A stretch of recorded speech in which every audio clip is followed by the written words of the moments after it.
지난달부터 성평등 조례안 재개정을 촉구하는 집회가 이어지고 있습니다.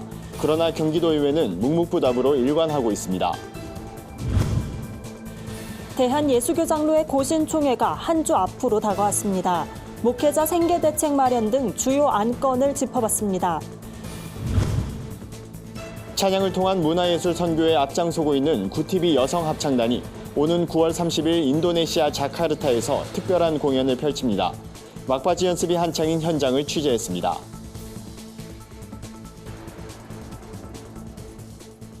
안녕하십니까. 구티비 뉴스입니다.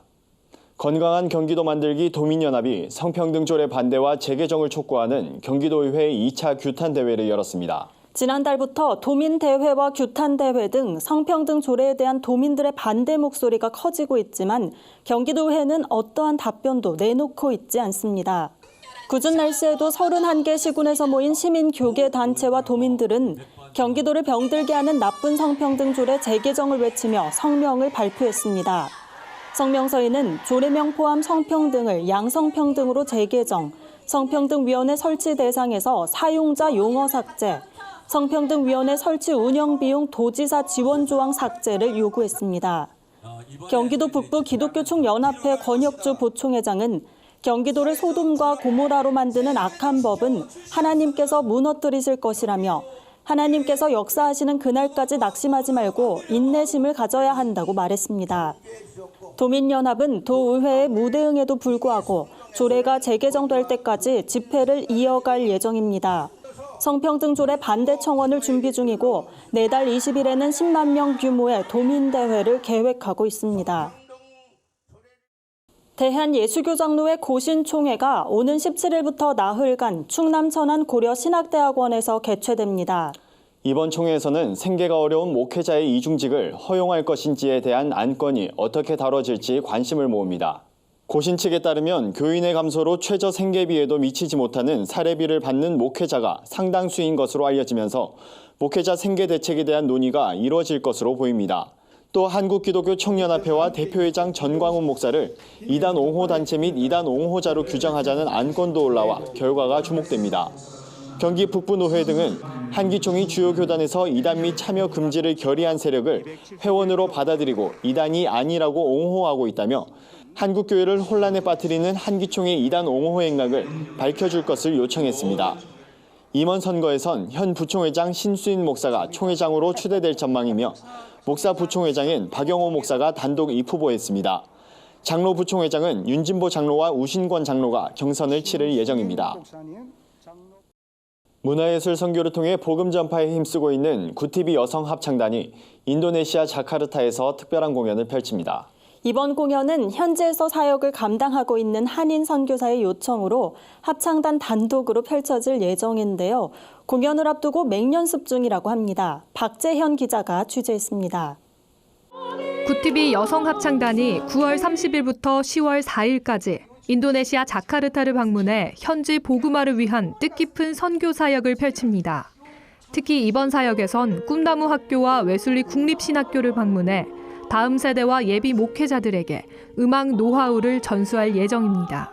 웨슬리 국립신학대학은 음악을 가르칠 수 있는 부분이 있는데 그곳을 통해서 이분들이 그곳에 계시는 신학을 공부하시는 분들 앞에서 시범 연주를 좀 해주셨으면 좋겠고, 그리고 그들이 섬기시는 곳 초등학교 또 저학년 아이들, 어린이 아이들, 청소년들에게 음악을 너무 원하는 아이들, 근데 아직 인도네시아는 악보를 아직도 숫자로 쓰는 데가 많대요. 그런데 와서 좀 도움을 주시기도 원하고. 또 구티비 여성합창단은 빈민촌 가정들도 찾아가 다채로운 공연과 함께 바퍼 사역 등 봉사와 나눔도 실천합니다. 이번 행사는 단순한 공연을 넘어 현지 교회들의 필요를 채우는 의미 있는 섬김과 나눔을 선보입니다. 공연을 준비하는 단원들도 그 어느 때보다 큰 기대와 열정을 가지고 연습에 매진하고 있습니다.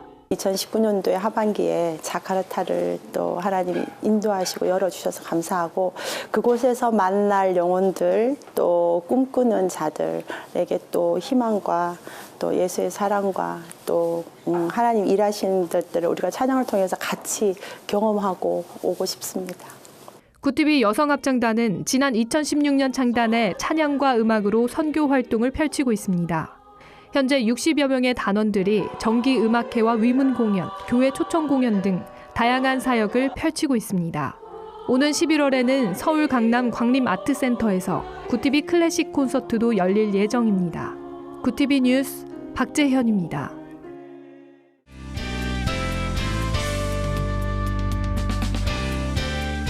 세상 속 크리스천들의 다양한 이야기를 만나보는 네포난의 교회입니다. 첫 번째 소식입니다. 사랑의 장기기증 운동본부가 서울시와 협력해 생명나눔 문화 확산을 위한 페스티벌을 개최했습니다. 행사는 9월 9일 장기기증의 날을 맞아 장기기증에 대한 시민들의 관심을 촉구하고 참여를 독려하기 위해 마련됐습니다. 이날 서울로 일대는 생명 나눔의 길로 꾸며져 오가는 시민들이 장기기증에 대한 정보를 자연스럽게 접할 수 있도록 도왔는데요. 시민들을 위한 다채로운 공연과 체험 부스도 마련돼 생명 나눔에 참여할 수 있도록 유도했습니다. 생명 나눔에 앞장서온 9명의 홍보대사를 위촉하는 시간도 이어졌는데요. 뇌사 장기기증인 유가족 왕홍주 이대호 씨를 비롯해 고등학생 장기기증 희망 등록자 김조희 군 등 모두 9명이 위촉됐습니다. 사랑의 장기기증 운동본부는 장기기증 희망 등록자가 전 국민의 3%밖에 되지 않을 정도로 국내 장기기증 운동이 가야 할 길은 멀다면서도 용기 있는 결정이 우리 사회에 점차 퍼져 성숙한 생명 나눔 문화가 완성될 것이라 기대한다고 말했습니다. 한편 사랑의 장기기증 운동본부는 2008년부터 뇌사시 장기기증으로 9명의 생명을 구하자는 의미를 담아 9월 9일을 장기기증의 날로 지정해 지키고 있는데요. 본부에 따르면 전국적으로 장기기증 희망 등록률이 최근 수년간 감소세를 보이고 있어 관심이 필요한 상황입니다. 다음 소식입니다. 민족대명절 추석이 코앞으로 다가왔는데요. 추석이 되면 소의 이웃들은 더욱 외로움을 느끼곤 합니다. 이런 가운데 구세군 한국군국이 재래시장을 찾아 소의 이웃을 위한 추석 나눔 활동을 펼쳐 눈길을 끕니다. 이번 행사는 금융감독원과 IBK 기업은행, 미래에셋대우, 신한카드, KB손해보험의 후원으로 마련됐는데요. 금융권 관계자들과 함께 서울 남구로 시장에서 구입한 물품을 소의 이웃에게 전하며 온정을 베풀었습니다. 생필품과 식료품, 전통시장 상품권 등 9천만 원 상당의 후원 물품이 소의 이웃에게 전달됐는데요. 소상공인들을 직접 만나 이들의 어려운 상황을 들으며 따뜻한 위로와 격려의 인사를 전하기도 했습니다. 구세군은 우리 사회 소외된 이웃들이 이번 나눔을 통해 풍성한 명절을 보내길 바란다고 전했는데요. 올해는 소외된 사람 없이 모두에게 따뜻한 추석이 되길 소망해 봅니다. 네포난의 교회는 시청자 여러분의 제보를 기다리고 있습니다. 함께 나누고 싶은 영상이 있다면 전화나 이메일로 참여해 주시기 바랍니다. 오늘의 사회 이슈를 박은결 기자가 종합해 드립니다. 오늘의 이슈 포커스입니다. 북한이 10일 단거리 발사체 2발을 내륙을 횡단하는 방식으로 발사했습니다. 군 당국은 인구 밀집 지역 상공으로 탄도미사일을 발사한 것은 정확도와 비행 능력에 자신감이 있다는 과시라고 분석했습니다. 평안남도 개천 일대에서 오전 6시 53분경 발사한 미상의 단거리 발사체 2발은 동쪽으로 최대 330km를 비행한 것으로 분석됐습니다. 한미 군 당국은 이번 북한의 단거리 발사체 최대 비행거리로 미뤄 8월 24일 발사한 초대형 방사포 가능성에도 무게를 두고 위성정보와 장거리 탐지 레이더 등의 자료를 토대로 추가 분석하고 있습니다. 미 동부 해안에서 전도된 현대 글로비스 소속 자동차 운반선 골든 레이호 안에 갇혔던 한국인 선원 4명이 전원 구조됐습니다. 전원 구조는 선체가 기울어지는 사고가 발생한 지 41시간여 만에 이뤄졌습니다. 미국 해양경비대는 선체에 구멍을 뚫어 배 안에 갇힌 선원들과 연락을 취했으며 위치를 확인한 뒤 선체를 절단해 이들을 차례로 구조했습니다. 구조된 선원들은 모두 특별한 외상이 없으며 안정을 위해 인근의 병원 응급실로 이송돼 진료를 받았습니다. 삼성전자 이건희 회장이 국내 대기업 총수 일가 중 주식 부호 1위를 굳건히 지킨 것으로 나타났습니다. 기업평가 사이트 CEO 스코어에 따르면 이 회장은 지분가치 총액이 14조 8천억 원대로 전체 오너 일가 중 유일하게 10조 원을 넘겼습니다. 2위는 삼성전자 이재용 부회장으로 지분 가치는 6조 2,548억 원이었습니다. 이어 현대차그룹 정몽구 회장과 교보생명 신창재 회장, 아모레퍼시픽 서경배 회장이 5위권을 형성했습니다. 코레일 자회사로 KTX, SRT 승무원 등이 소속된 코레일 관광개발 노조가 임금 인상과 코레일 직접 고용 등을 요구하며 11일부터 오는 16일까지 6일간 1차 경고 파업을 벌인다고 밝혔습니다. 해당 승무원은 검표와 열차 안내방송 등을 담당하기 때문에 파업하더라도 열차 운행에는 지장이 없지만 승객이 급격히 몰리는 추석 연휴 기간이어서 불편이 우려됩니다. 노조는 지난 5월부터 2019 임금 교섭을 진행해 왔으며 최종 교섭이 결렬되자 투표 절차를 통해 찬성률 91.5%로 파업을 결의했습니다. 구TV 뉴스 박은결입니다. 글로벌 선교 방송단과 함께하는 교계 소식 전해드립니다. 성민원이 설립 21주년을 맞아 기념식을 진행했습니다. 지난 1998년 군포제일교회 부설 사회복지기관으로 설립된 성민원은 아동과 청소년, 노인, 장애인에게 전문적인 복지 서비스를 제공해왔습니다.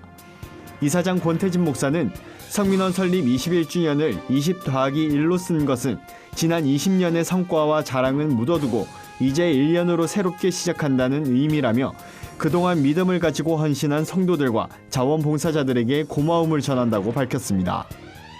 하이미션이 내달 1일부터 제21회 전국순회 실버처치 세미나를 개최합니다. 1일 서울 종로구 한국교회 100주년 기념관을 시작으로 대구와 경상 지역, 광주와 전라도로 이어질 예정입니다. 실버처치 전도는 현재 전국 550여 교회가 진행하고 있으며 교회별로 어르신 예배에 100명 내외가 모이고 있습니다. 북한인권정보센터 남북사회통합교육원이 오는 17일까지 16기 북한인권 아카데미 수강생을 모집합니다. 교육은 19일부터 11월 28일까지 총 10주 과정으로 진행됩니다. 아카데미 교육에선 북한 인권에 관심을 가져야 하는 이유, 북한은 변화하고 있을까, 남북교류 화해 및 협력 등 북한 인권에 대해 균형 잡힌 시각과 실질적인 내용을 배울 수 있는 강의를 들을 수 있습니다. 윤여상 북한인권정보센터 소장, 홍용표 전 통일부 장관 등이 강사로 나설 예정입니다. 사회복지법인 임마누엘 복지재단이 추석을 앞두고 서울시 지체장애인협회 송파구치회에서 사랑의 쌀 나눔 잔치를 열었습니다. 재단은 이번 나눔에서 지체장애인과 교통장애인, 농아인, 시각장애인 등 저소득장애 어르신 600명에게 10kg짜리 쌀포대를 전달했습니다. 김경식 이사장은 장애인 이웃들이 꿈과 희망을 잃지 않고 살아갈 수 있도록 더 가까이 다가가겠다고 전했습니다. 이상으로 뉴스를 마칩니다. 구TV 뉴스는 인터넷 신문 데일리 굿뉴스를 통해서도 보실 수 있습니다. 시청해주신 여러분 고맙습니다.